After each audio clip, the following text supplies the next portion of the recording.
It's Monday, June 26th. Good morning. I'm Jasmine Anderson. Topping your headlines, a search in Suffolk this morning for a killer. A man was fatally shot in Wyandanch. Detectives say it happened during a house party on East Brooker Avenue yesterday. They say Frederick Jackson was shot in the backyard. The 37-year-old was rushed to the hospital but didn't survive. Anyone with information about the deadly shooting is asked to call Crime Stoppers. That number is 1-800-220-TIPS. A teenager is on the mend after a jet skiing crash in Point Lookout. Police say a 15 and 16-year-old were riding jet skis in Jones Inlet yesterday afternoon when they collided. They say the 16-year-old suffered a compound leg fracture and was airlifted to a local hospital in his stable. The other teen wasn't hurt. Happening today, the Roslyn man accused in a wrong-way crash that killed 2 teens is due back in court. Amandeep Singh is expected to be arraigned on a 15-count grand jury indictment. That includes several new charges. Prosecutors say the 34-year-old was drunk and high on cocaine last month when he drove the wrong way on North Broadway in Jericho. They say Singh's speeding pickup truck slammed into a car with 4 teenagers inside. 14-year-olds Drew Hassenbein and Ethan Flakowitz, who were elite tennis players, were killed. New concerns about the rhetoric of the Nassau County executive. Critics say Bruce Blakeman is stoking fears of crime and feeding on racial stereotypes. Macy Egland and Candace Ferret have a story you'll see only in Newsday. Nassau County Executive Bruce Blakeman began his term a year and a half ago, but lately some have been questioning how he's using his office. Candace has been working on this story for us. What have you been hearing from these political experts and community leaders on this? Yeah, so Bruce Blakeman has been getting some heat recently for a few moves in the last couple of weeks, namely his support for Daniel Penny, the ex-Marine who is charged with manslaughter for putting a black homeless man in a chokehold on the New York City subway system. He did a rally in Lower Manhattan with the Nassau County seal, very visible. Some people were very offended by that, saying that it had nothing to do with the county and doesn't necessarily speak for the residents of the county. There was also some discussion, and he got some criticism for attempting to cancel a very popular hip-hop concert at UBS Stadium, again, for the same sort of racial bias. So a few different things come into play here, but why do these political experts think he's doing this and going about things this way? They believe that he's part of more of a national strategy along the lines of Ron DeSantis, the governor of Florida, where there is this effort to be very anti-woke and to propagate certain stereotypes and get people angry, fearful, so that they will go to the polls and vote Republican. So a lot going into this story, Candace. Thank you for kind of highlighting those key points of it for us. You're welcome. Candace, Macy, thank you. In an interview with Blakeman, the county executive said in part, quote, "I think I reflect the values of the residents. I think people appreciate my candor, and I have heard from Democrats in Nassau who believe their party has gone too far," end quote.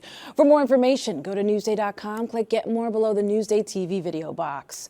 The long-awaited restoration of an iconic Suffolk sculpture is complete.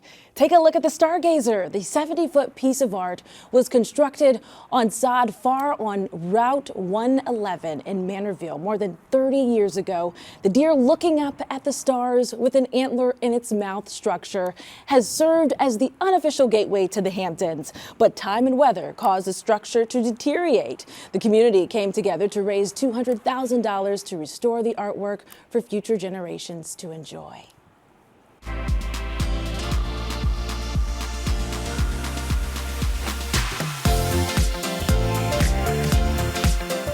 Pride on full display in New York City. A rainbow sea of thousands of people marched and danced with their way down Fifth Avenue in Manhattan yesterday. Attendees showing their support and solidarity for the LGBTQ+ community by lining the sidewalks. As you can see it here, the annual Pride March commemorates the 1969 Stonewall riots that launched the modern LGBTQ rights movement. Possible chance for thunderstorms today. Highs around 67 degrees. Tonight the rain continues and we drop down to the 60s. Tomorrow more storms or showers, but we do warm up to around 74 degrees. You can see on and off rain on your Futurecast.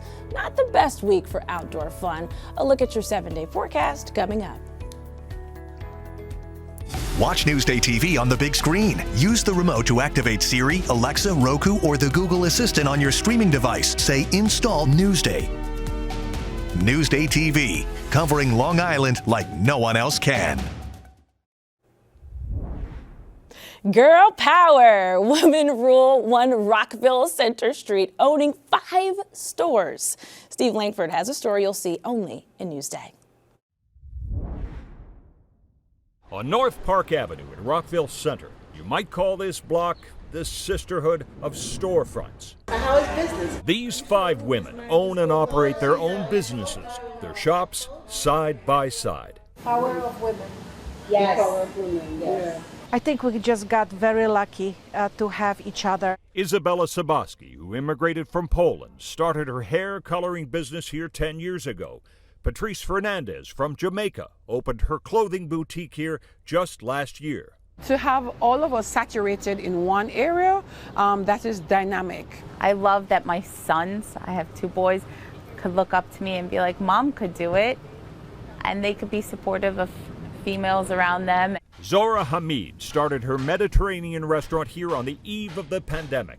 Nala Royale Holders Jamaica restaurant has been here almost 20 years. We coordinate on events, fundraisers, share ideas, brainstorm. It's been absolutely wonderful. And since Ruby Zhou, who immigrated from China, opened her nail shop here in 2016, she says her sisters in sales have given her strength. Sometimes I see, Nala and Isabella, right?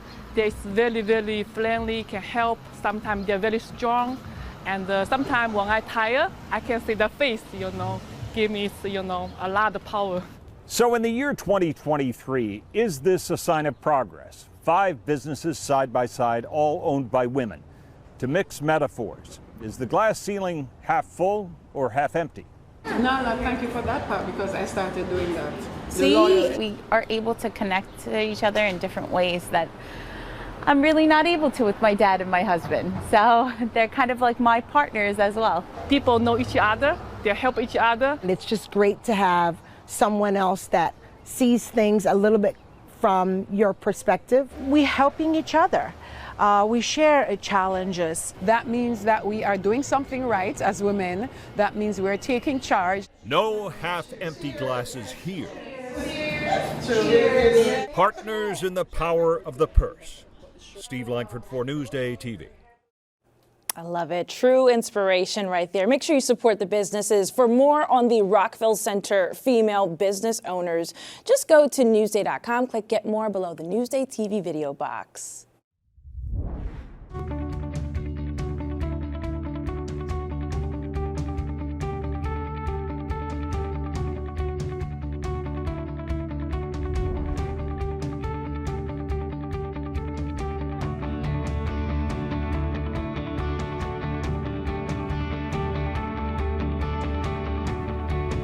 Looking for something fun to do, but don't want to drive too far? Well, Macy Eglin takes us to Northport in today's Destination Downtown.